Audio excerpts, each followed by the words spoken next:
Bonjour tout le monde. Alors aujourd'hui je vais vous parler de ce qu'est-ce que j'ai lu en septembre, même si on est le 18 octobre. Normal.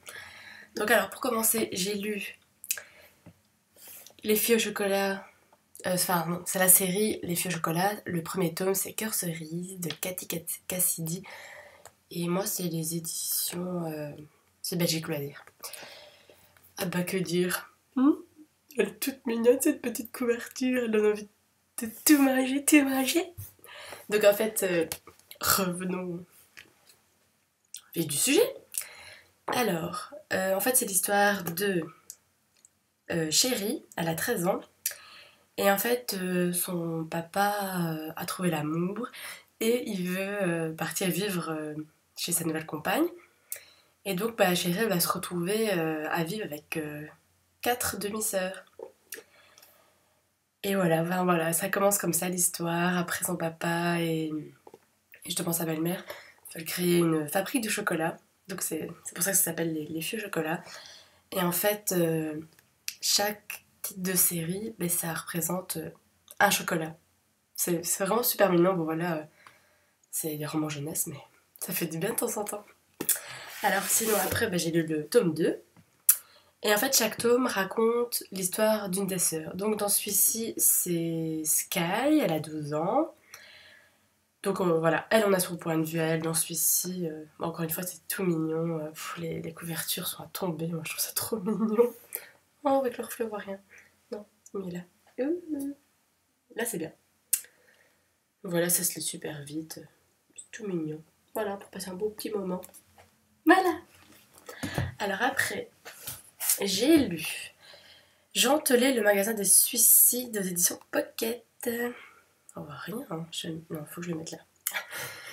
Alors, alors si vous aimez les histoires complètement décalées, dans le genre mes parents ont un magasin où les gens peuvent acheter des trucs pour se suicider, ah ben voilà, c'est ça qu'il faut lire.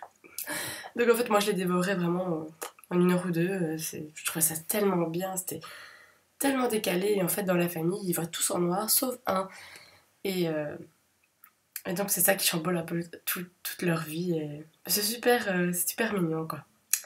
Voilà. Alors après, j'ai lu Cinder de Marissa Meyer aux éditions Pocket Jeunesse. Alors celui-ci, j'ai entendu parler de lui sur la chaîne YouTube de Comme dans un livre. J'adore cette chaîne. Souvent, ça suit tout ce qu'elle dit, j'aime bien en général. Donc en fait, ça c'est l'histoire de Cendrillon qui a été remaniée un peu à la science-fiction. Ouais, c'est un peu space, mais en fait c'est bien. Donc voilà, c'est l'histoire de Cendrillon, sa belle-mère, ses sœurs, le prince charmant. Et en fait, Cendrillon, bah, c'est un cyborg. Et donc son métier c'est de réparer des robots. Et un jour, Monsieur Prince Charmant va venir la voir pour lui demander de réparer un robot. Et donc voilà, l'histoire va un peu commencer à partir de ce moment-là.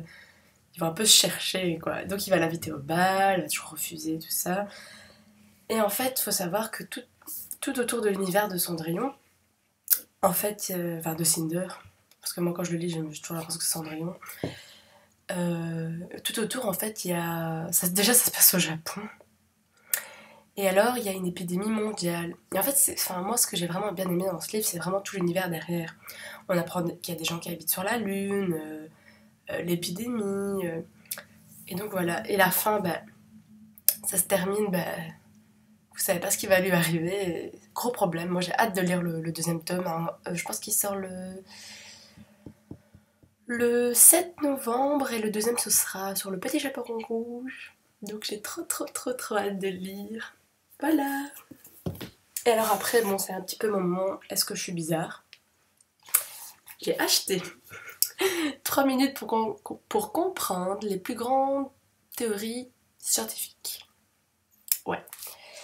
En fait, c'est parce que j'ai un prof qui est passionné par ce qu'il raconte. Mon prof de physique est passionné par ce qu'il raconte, et moi j'ai l'impression que j'ai des étoiles dans les yeux quand il parle.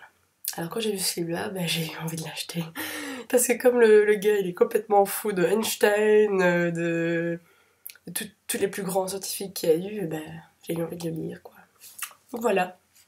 Au petit moment, je suis bizarre, hein. Voilà. C'est tout pour mon mois de septembre. À bientôt!